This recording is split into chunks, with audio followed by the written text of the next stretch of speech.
Salut à tous, c'est Karim Debache pour un nouvel épisode de Crossed et aujourd'hui est un jour comme les autres, à une exception près. T'as plein de trucs à dire sur le film et t'as pas envie de perdre ton temps avec une intro où tu te parles à toi-même et en plus t'as un peu peur que des gens du futur découvrent les vidéos, pensent que t'as réussi à trouver le secret du clonage, créent une secte en ton honneur et déclenchent une seconde guerre mondiale de religion. Tu vas me rendre mon journal intime et ouais, j'ai plein de trucs à dire. Avec plaisir, Capitaine Cool.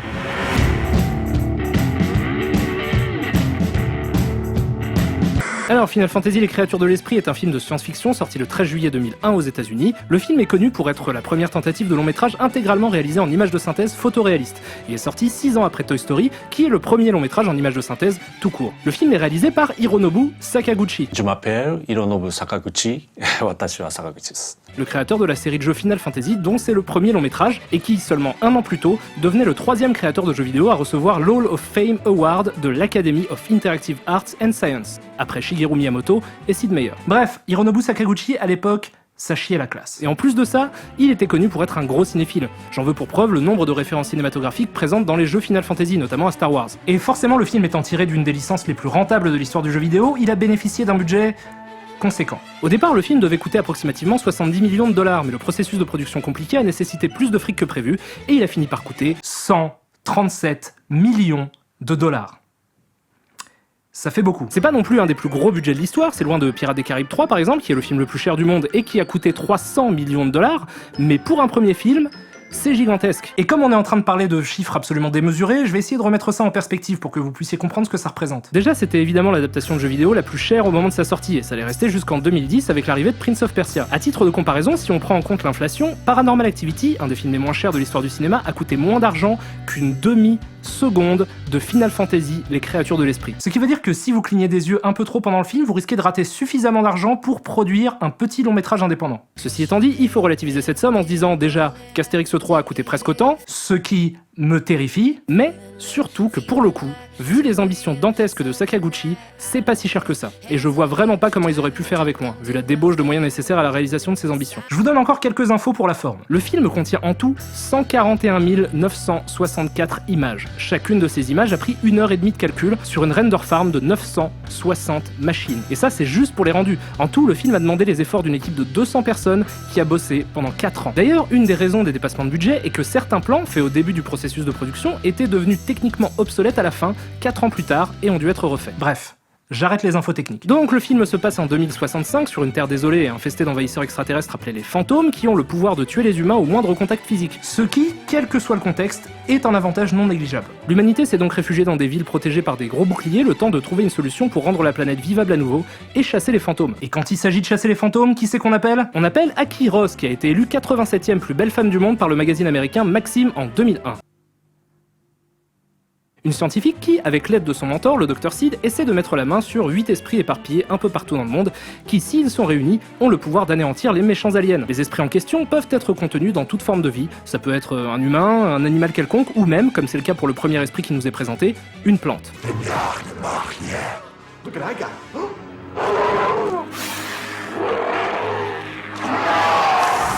Aki se fait attaquer par des fantômes au moment où elle récupère la plante et est heureusement sauvée par un groupe de militaires du futur qui se compose du sidekick rigolo. On dirait que t'as pris du poids. Ça s'appelle de la masse musculaire, Neil. Trouve-toi une copine. Je m'y emploie. De la nana militaire garçon manqué. Jen est en train de nous faire un petit peu de ménage.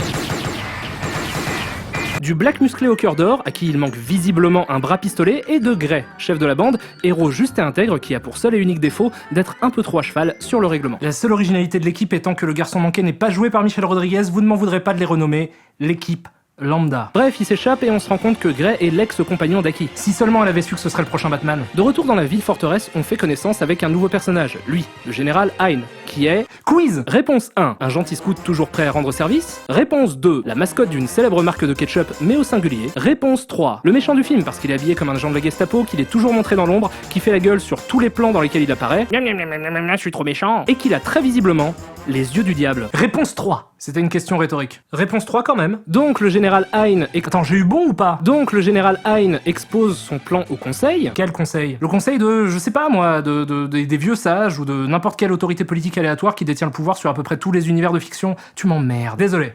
J'arrête. C'était bien la réponse 3. Oui, tu peux continuer. Donc le général Hein expose son plan au conseil. Alors ceci c'est la Terre, ceci c'est fantôme sur la Terre, ceci c'est moi j'ai le gros laser, je tire avec le gros laser sur la Terre, ça va être... Les fantômes ils sont morts. Mais Aki et le Dr Sid expliquent que s'ils font ça, ils risquent d'endommager à jamais Gaïa, l'esprit de la Terre, et qu'il serait plus efficace de réunir les 8 esprits pour faire disparaître les fantômes. Baliverne, leur répond Hein. C'est des bêtises d'écolo à la con ça. Ah ouais, c'est des bêtises d'écolo, lui rétorque Aki. Eh bah regarde comment j'ai été infecté par un fantôme et je suis même pas morte grâce aux esprits. Waouh. Ah bah là tu fermes ta gueule hein. Le conseil décide donc d'écouter Aki et le Dr Sid et préfère retarder les subtils plans de Hein pour se concentrer sur la recherche des esprits. Hein, quant à lui, n'a évidemment pas confiance en Aki et la pense contrôlée par les fantômes. Ses soupçons grandissent au moment où Aki tombe dans les pommes et fait un rêve dans lequel elle voit une planète étrangère se faire détruire. Ce qui pour Hein est la preuve qu'elle est possédée par une force extraterrestre. Il la fait donc mettre aux arrêts avec l'équipe lambda. Mais en fait...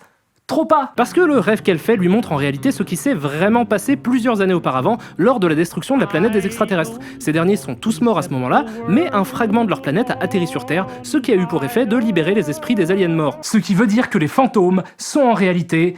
des fantômes. Mais aussi que les envahisseurs ne sont pas vraiment des envahisseurs, mais simplement des spectres qui n'ont pas vraiment d'intention belliqueuse. En fait, c'est juste comme des gros animaux. Mais pourquoi est-ce qu'une armée d'envahisseurs apporterait des baleines et des éléphants dans ses bagages? Peut-être parce qu'ils ont débarqué dans une arche de Noé déjantée. Le général Hein décide ensuite de laisser entrer quelques fantômes dans la ville, histoire de prouver au conseil que le danger est bien réel et qu'il faut réagir. Malheureusement, son plan marche trop bien, un paquet de fantômes arrive à entrer et fout la merde comme jamais.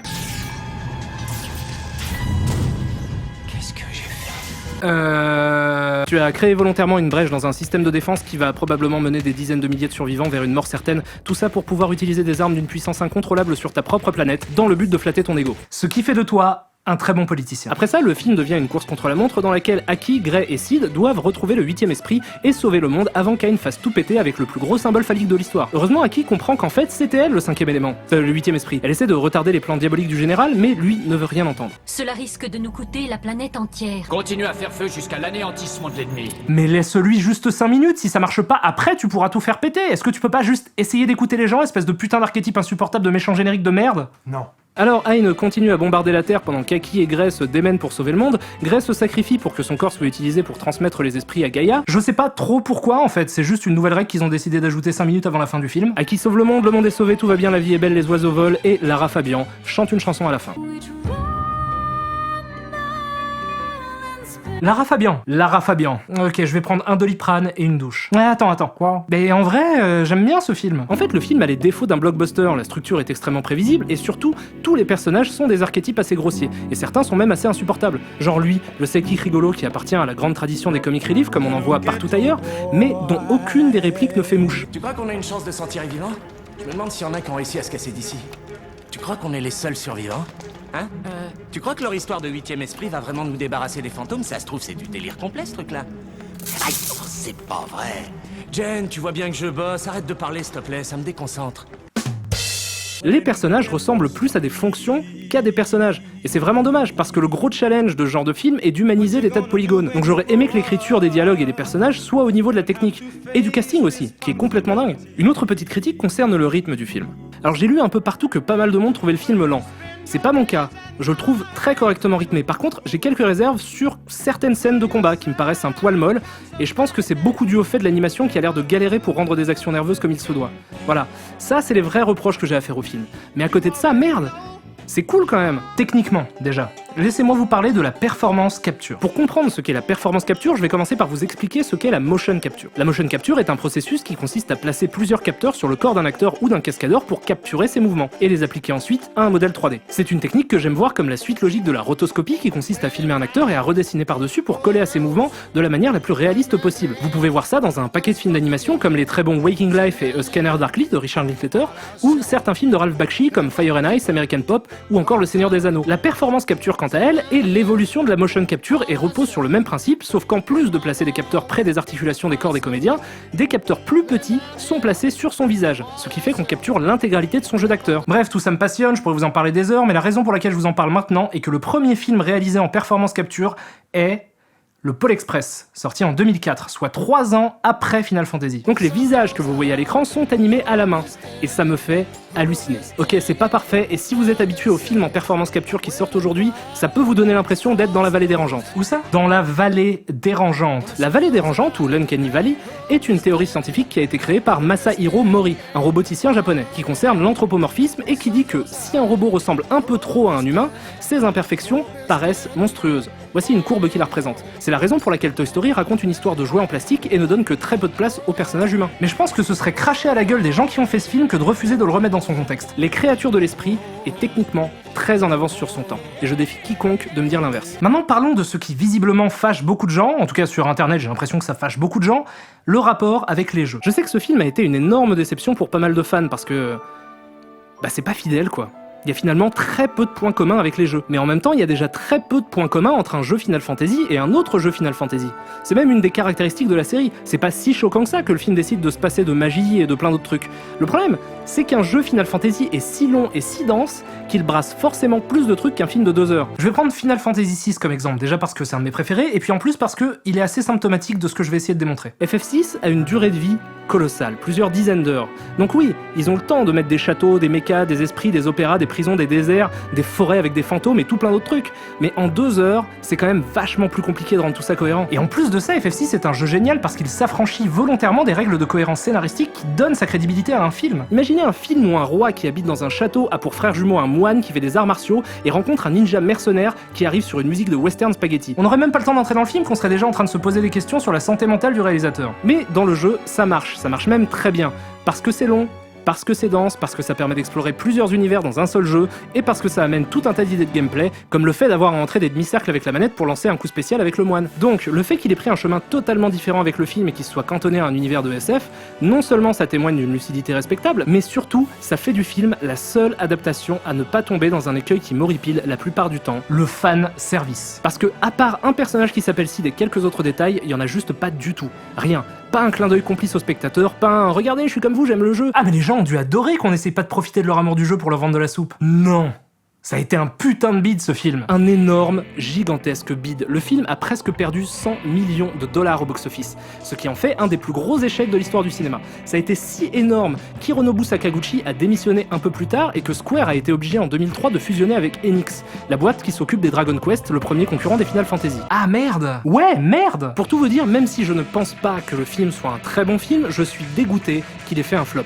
Parce que ce qui était intéressant avec les créatures de l'esprit, plus que le film en lui-même, c'est ce qu'il aurait pu amener. En fait, le personnage d'Aki devait devenir la première actrice en images de synthèse, qu'on aurait retrouvé dans plein d'autres films et même dans plein d'autres jeux. Si le film avait marché, on aurait assisté à la naissance du premier vrai faux acteur de l'histoire du monde. Mais non.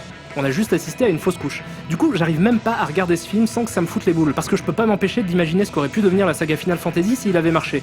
Peut-être que ça serait devenu une immense licence cross-média qui va au-delà des frontières du jeu vidéo et du cinéma. Ou peut-être qu'on aurait juste eu quelques bons petits films de SF à regarder.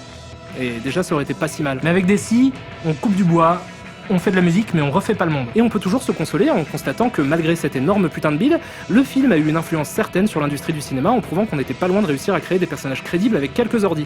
Et même l'industrie du jeu vidéo, parce que par exemple, les créateurs de Mass Effect ont reconnu avoir été influencés par l'imagerie du film. Donc voilà, Final Fantasy le film, ça vaut le coup, je vous le recommande, ne serait-ce que par curiosité, même si je me rends compte que je lui ai pas vraiment fait honneur parce que mon épisode était plus sérieux que d'habitude. Du coup, pour compenser, je vous propose une petite blague de qualité accompagnée par une animation de merde, parce que vous avez eu votre dose de bonne animation. Au sommet de la montagne de l'éternelle altitude vivait paisiblement un héron du nom d'Héron, qui passait le plus clair de son temps à manger du fromage comme tous les oiseaux, et comme tous les oiseaux, il préférait le brie au camembert. Ah bah ça c'est sûr que ça a moins de goût, mais c'est quand même vachement plus crémeux. Héron le héron des potrons minés aperçut un petit oiseau plutôt pas grand qui l'interpella de toute sa fougue par un « Tapon ! Tapon, c'est bien toi !» Malheureusement, le petit fut interrompu par la sonnerie de son téléphone GSM cellulaire portatif sans fil et dut partir. Pour mieux revenir quelques minutes plus tard et s'exclamer encore une fois « Tapon! Tapon! Comment tu vas? La dernière fois t'étais complètement bourré !» Le héron, excédé par le comportement cavalier sans cheval de son jeune camarade, ne manqua pas de lui rétorquer « Non, moi c'est Héron! Héron petit, pas Tapon !»